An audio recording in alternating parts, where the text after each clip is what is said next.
नमस्कार दोस्तों, आप जुड़ चुके वॉइस ऑफ एमपी से और मैं हूं अब्दुल अली ईरानी।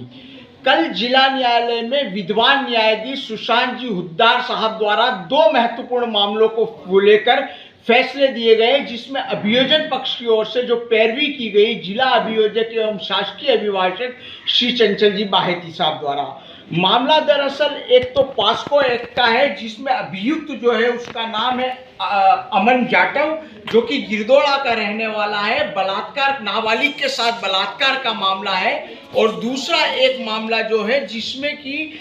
दहेज को लेकर मामला था, दहेज प्रताड़ना को लेकर मामला था, जिसमें लखन के साथ 5 व्यक्तियों को सजा दी गई है। आइए बात करते हैं किस तरह के मामले थे और क्या फैसले आए। सर, वॉइस ऑफ एमपी में आपका स्वागत है।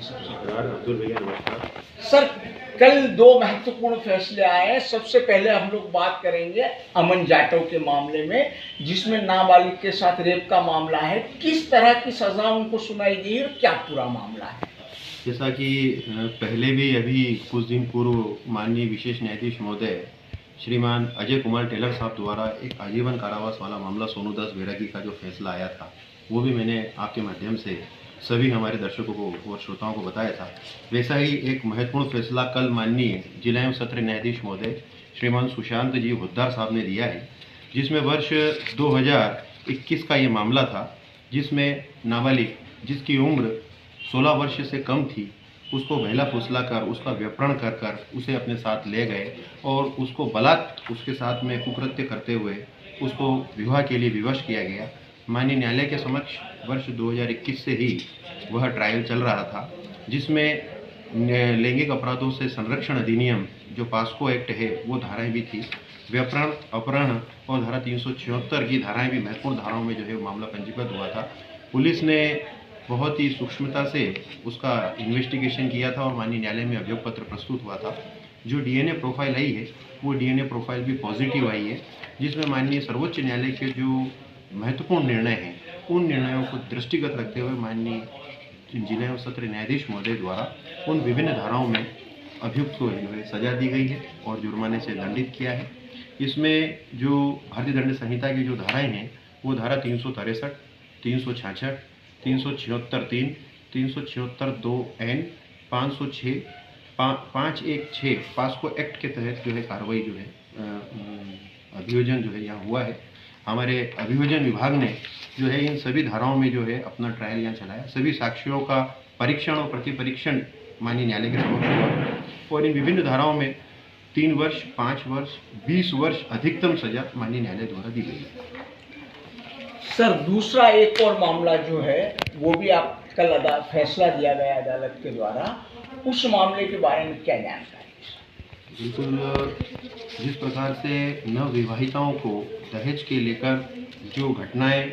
हम देखते हैं, मीडिया के माध्यम से भी देखते हैं, और जो घटनाएं घटित होती है जिसमें नवविवाहिताएं कहीं न कहीं क्रूरतापूर्ण या कोई उन पर अत्याचार होता है तो उसको लेकर कहीं न कहीं वो सुसाइड कर लेती है, तो ऐसा एक मामला 304B का जो है माननीय न्यायालय के समक्ष विचाराधीन था, जिसमें मध्य प्रदेश शासन,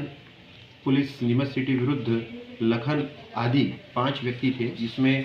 पति, सास ससुर और काकी सास ससुर, इन 5 व्यक्तियों को कल माननीय न्यायालय ने 304B/34 में 7 वर्ष की सजा और जुर्माने से दंडित किया है। उसमें माननीय न्यायालय ने बहुत ही सूक्ष्मता से जो परिस्थितियां रही है कि वर्ष 2018 में विवाह हुआ था और जनवरी 2020 में मृतिका दीपिका ने जो है एक जहरीला पदार्थ घटक कर जो है आत्महत्या कर ली थी, और जो परिस्थितियां माननीय न्यायालय के समक्ष आई कि नवविवाहिता 7 वर्ष से कम विवाह की अवधि थी और उस दरमियान में दीपिका और उनके परिजनों ने जो परिस्थितियां माननीय न्यायालय के समक्ष रखी, तो माननीय न्यायालय ने उनको दृष्टिगत रखते हुए माननीय सर्वोच्च न्यायालय और उच्च न्यायालय में प्रतिपादित जो न्याय निर्णय हैं, जो उद्धरण हैं, उनको दृष्टिगत रखते हुए सभी 5 अभियुक्त को जो है 7 वर्ष की सश्रम कारावास और 5,000 रुपये के अर्थदंड से दंडित किया है। बाहेती साहब, अभी कुछ दिनों पहले भी आपसे चर्चा हुई थी, एक महत्वपूर्ण फैसला जो अभी आपने बताया भी है कि नाबालिग से रेप का और बहला फुसला कर बच्चियों को ले जाना, ये मामले लगातार आ रहे हैं और हमारे जिले में बढ़ रहे हैं। आप इस बात को लेकर क्या खास अपनी राय रखना चाहेंगे?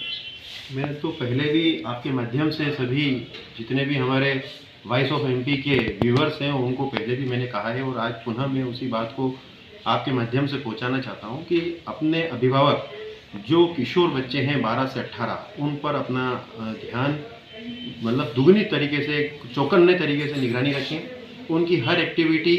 हर बारीक उनकी क्रियाकलापों पर नज़र रखें। वह कहाँ आ रहे हैं, कहाँ जा रहे हैं, कहाँ उठ रहे हैं, कहाँ बैठ रहे हैं, उनका जो एकेडमिक सेशन है, उनका स्कूल का जो टाइमिंग्स है, उसके अलावा कोचिंग पर कितनी बजे आ रहे हैं, कितनी बजे जा रहे हैं, उनके जो स्मार्टफोन आपने उनको दिलाए हैं उसमें उनके क्या उनकी इतने फ्रेंड्स हैं। और प्रत्येक सप्ताह कोशिश ये करें कि उनके फ्रेंड्स की जो सूची है वो अपने पास रहे। हमारे घर में कौन अपरिचित व्यक्ति या रिश्तेदार आ रहा है उनके बारे में हम जानकारी कर रखें और किस प्रकार से हमारे जो बच्चे हैं जो 18 वर्ष से कम आयु के हैं किससे इंटरेक्ट हो रहे हैं, किस प्रकार उनका अट्रैक्शन बढ़ रहा है, हम उसके प्रति भी फोकस करें तो मैं ये मानता हूँ कि हम कहीं न कहीं घटनाओं पर रोक लगा पाएंगे। अन्यथा आने वाले समय में इस प्रकार के अपराध और बढ़ेंगे। काफी कड़ी सजा दी गई है, 20 वर्ष की सजा दी गई है सश्रम कारावास। जो अभियुक्त है उसकी उम्र भी 22 वर्ष है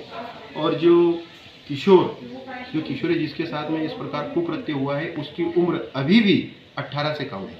आज वर्तमान एट प्रेजेंट जब जजमेंट हुआ 2020 से लगा के 2023 तक तो भी उस बालिका की उम्र है वो 18 वर्ष से कम है। और ये एक बहुत बड़ी विडंबना है कि इस प्रकार के जो किशोर हैं, इस प्रकार के जो बच्चे हैं वो अपना भला बुरा सोचने समझने में बिल्कुल भी असमर्थ रहते हैं और उसके संरक्षण के लिए ही लैंगिक अपराधों से बालकों का संरक्षण अधिनियम बनाया है जो उनको प्रोटेक्ट करे। बहुत से किशोर जो आज वर्तमान के जो युग में हैं वो कहीं ना कहीं अपनी भावनाओं पे कंट्रोल नहीं कर पाते हैं। कहीं ना कहीं जो गार्जियन हैं, जो हमारे माता पिता हैं या अभिभावक हैं जिनकी कस्टडी में बच्चे रह रहे हैं, जिनकी उम्र 18 वर्ष से कम है, मैं उनको भी इस माध्यम से सजग और सक्रिय और जागरूक करना चाहूँगा कि वे भी इन बच्चों पर विशेष ध्यान दें जिनकी उम्र 18 वर्ष से कम है। तो ही हम इन अपराधों पे कहीं ना कहीं रोक लगा पाएंगे, अन्यथा ये अपराध आने वाले समय में और बढ़ेंगे। लखन वाला जो मामला आपने बताया जिसमें दहेज प्रताड़ना को लेकर मामला था और जो नवविवाहिता थी उसको मौत को अंगीकार करना पड़ा, अपना जीवन लीला उसने समाप्त कर ली और उसमें भी उनके सास ससुर या काका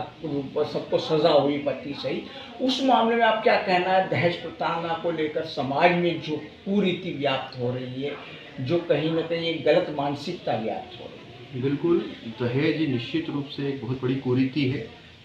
आज भी समाज में हम देखते हैं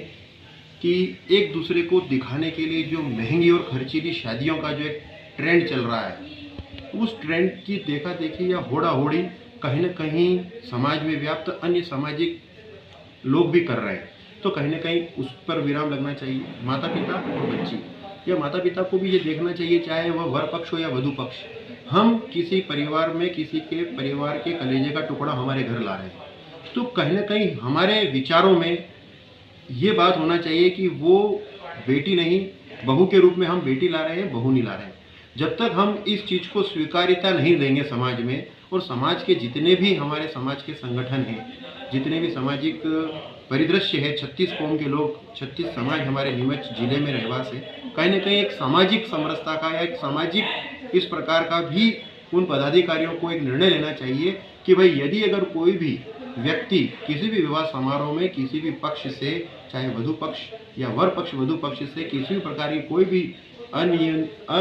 मतलब डिमांड करता है और वो पाता है तो उसका बहिष्कार करना चाहिए, उस परिवार का रोक लगाना चाहिए, सामाजिक बहिष्कार होना चाहिए। जब तक इसको हम सामाजिक लेवल पे शिक्षा के साथ साथ सामाजिक लेवल पर लाएंगे तो मैं ऐसा मानता हूँ कि कहीं ना कहीं इस कुरीति का हम अंत कर पाएंगे। ऐसे मामले भी देखने को मिलते हैं जिसमें नवविवाहिताएं कहीं ना कहीं इस प्रकार का जो स्टेप लेने में विवश हो जाती है। तो कहीं ना कहीं समाज के प्रमुख जो लोग हैं उनको आगे आना चाहिए और इस प्रकार की कुरीति का उनको बैठकर अंत कराना चाहिए। भारती साहब, एक आखिरी सवाल था, मैं आपसे सुझाव चाह रहा हूँ कि क्या ऐसा नहीं लगता कि इस तरह की स्थितियाँ जब बनती तो हमें समाज के लोगों को या परिवार के लोगों को ये सोचना चाहिए कि हम जहाँ शादी कर रहे हैं, जहाँ संबंध तय कर रहे हैं, वहाँ पर वैचारिक और आर्थिक रूप से हमारा स्तर एक जैसा हो, समान स्तर वाली जगह पर रिश्ते किए जाए।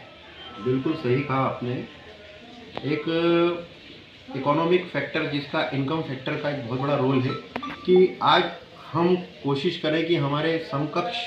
परिवार देखें तो काफ़ी अच्छा रहेगा, परंतु हम देखते हैं कि बच्चों की शादी करते समय जो माता पिता हैं काफ़ी भावुक रहते हैं। वो चाहते हैं कि हमारी बच्ची अच्छे से अच्छे घर में जाए, अच्छी सुख सुविधाएं उनको मिले। आज हम देखें कि जो लिटरेसी का जो प्रतिशत है काफ़ी बढ़ गया है, बच्चियां काफ़ी अच्छी पढ़ी लिखी हो गई है। उनके मुकाबले में बच्चों हैं, जो हमारे बॉयज़ हैं, जो हमारे वर पक्ष है, उनकी जो एजुकेशन हम देखेंगे कहीं ना कहीं 19-20 का रेशो आजकल होने लगा है। तो मेरा ऐसा मानना है कि आर्थिक स्थिति भी कहीं ना कहीं देखना चाहिए और साथ में शिक्षा और सामाजिक मेलजोल अगर रहेगा तो मैं मानता हूं कि इस प्रकार की दहेज वाली जो कुरीति है उसका अंत हो पाएगा।